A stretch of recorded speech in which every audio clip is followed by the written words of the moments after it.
20세기 초 중국 땅에서 정말 거대한 전쟁이 하나 있었습니다. 한쪽에는 신비로운 무술과 주술을 믿는 비밀 결사 조직이 있었고요. 다른 한쪽에는 최신 무기로 무장한 세계 8대 제국이 맞섰죠.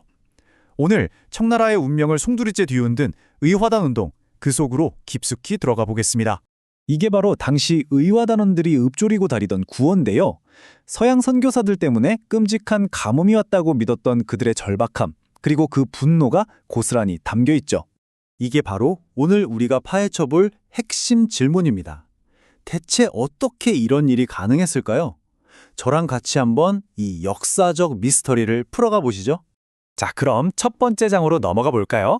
19세기 말 무엇이 중국을 이토록 거대한 반란의 무대로 만들었는지 그 뿌리 깊은 문제들부터 한번 살펴보겠습니다. 19세기 말 청나라 상황은요, 그야말로 총체적 난국이었습니다. 수십 년간 이어진 내전과 외세와의 전쟁에서 계속 지면서 나라는 만신창이가 됐죠.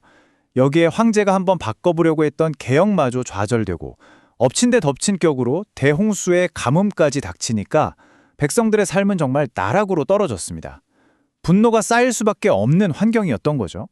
여기에 서구 열강의 침투가 그야말로 끓어오르는 분노에 기름을 부은 거죠. 철도와 광산 때문에 전통적인 일자리는 사라졌고 외국인들은 자기들만의 구역에서 중국법을 무시했습니다.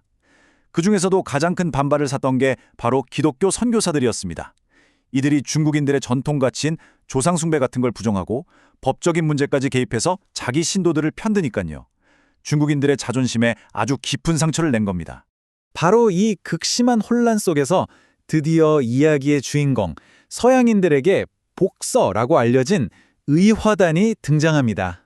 이들의 이름이 바로 의화단, 정의롭고 조화로운 주먹이라는 뜻이죠. 서양인들은 이들이 연마하는 권법 때문에 복서라고 불렀고요. 근데 이들은 그냥 무장 단체가 아니었어요.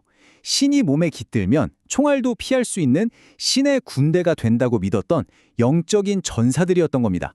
그들의 구원은 아주 명확했습니다. 청나라를 도와 서양 오랑캐를 몰아내자. 이 포고문에 보면요, 이들의 격렬한 반외세, 반근대화 사상이 아주 선명하게 드러납니다. 전신주와 철도가 그들에게는 단순한 신기술이 아니라 자신들의 터전을 파괴하는 악의 상징이었던 거죠. 흥미로운 건 청나라 조정의 반응이었습니다. 이들을 두고 완전히 둘로 나뉜 거예요. 강경파는 이들을 이용해서 외세를 몰아내자라고 했고, 온건파는 저러다 나라 망한다라고 경고했죠. 이런 혼란 속에서 실권자였던 서태후가 애매한 태도를 취하면서 의화단의 불길은 이제 걷잡을 수 없이 번져나가게 됩니다.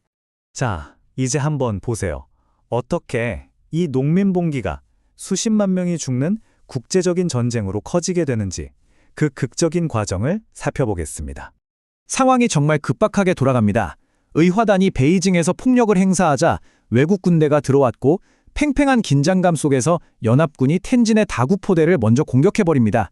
이게 결정적인 도화선이 된 거죠. 결국 분노한 서태후가 마침내 8개국 전체를 상대로 선전포고를 해버립니다. 그런데 사실 이 전쟁은 처음부터 승산이 없는 싸움이나 마찬가지였습니다. 한쪽은 대나무 창을 들고 우린 총알을 피할 수 있다는 믿음으로 싸웠고, 다른 한쪽은 기관총과 대포, 그리고 체계적인 군사 조직을 갖추고 있었으니까요. 그 기술적, 조직적 격차는 정말 압도적이었습니다. 750, 이게 무슨 숫자냐면요, 텐진시를 점령하기 위한 그 치열한 전투에서 연합권 측이 입은 사상자의 수입니다. 네, 바로 그 750이라는 숫자 뒤에는 이런 끔찍한 비극이 있었습니다. 이 목격담을 들으면 그 전투가 군인들뿐만 아니라 민간인들에게는 얼마나 끔찍한 재앙이었는지 정말 생생하게 느껴지죠. 베이징을 구하러 온 연합군 구성을 보면요, 좀 흥미로운 점이 보입니다. 바로 일본이 10,000명으로 가장 많은 병력을 보냈다는 사실이에요. 불과 몇 년 전 청일전쟁에서 이겼던 일본이 이제는 서구 열강과 어깨를 나란히 하는 동아시아의 새로운 강자로 떠올랐다는 걸 전 세계에 보여주는 순간이었던 거죠. 이건 독일 황제 비렐름 2세가 파병 부대한테 했던 아주 악명 높은 연설의 일부입니다. 연합군 일부 세력의 잔혹한 사고방식과 인종차별적인 시각이 이보다 더 노골적으로 드러날 수는 없을 겁니다. 이제 마지막 장입니다. 베이징이 함락된 이후 중국에 과연 어떤 파괴적인 결과가 닥쳤는지 살펴보겠습니다. 전투가 끝났다고 해서 폭력이 멈춘 건 결코 아니었습니다. 오히려 연합군이 베이징을 점령한 건 또 다른 야만적인 폭력의 시작이었죠.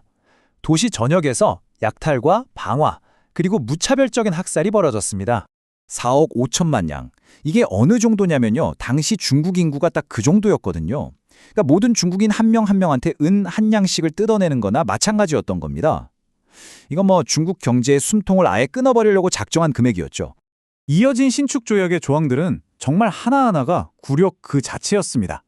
관리들을 처용하고 무기 수입을 금지하고 심지어 외국 군대가 중국 땅에 영원히 주둔하는 것까지 허용해야 했습니다. 사실상 중국의 주권을 완전히 빼앗아버리는 내용들이었죠. 결국 의화단 운동의 가장 큰 정치적 결과는 바로 이거였습니다. 청나라 왕조는 회복이 불가능할 정도의 타격을 입었고요. 이 사건이 불과 10년 뒤에 신의 혁명으로 이어지면서 중국의 마지막 왕조가 역사의 뒤안길로 사라지는 직접적인 원인이 된 겁니다.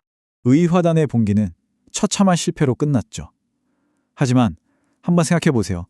과연 이게 그냥 실패로만 끝난 걸까요? 어쩌면 이 실패가 짚인 그 민족주의라는 불씨가 결국 거대한 제국을 무너뜨리고 오늘날의 현대 중국을 탄생시키는 원동력이 된 건 아닐까요? 역설적이게도 이 처절한 실패가 바로 현대 중국을 낳은 진통이었을지도 모릅니다. 판단은 여러분의 몫으로 남겨두겠습니다.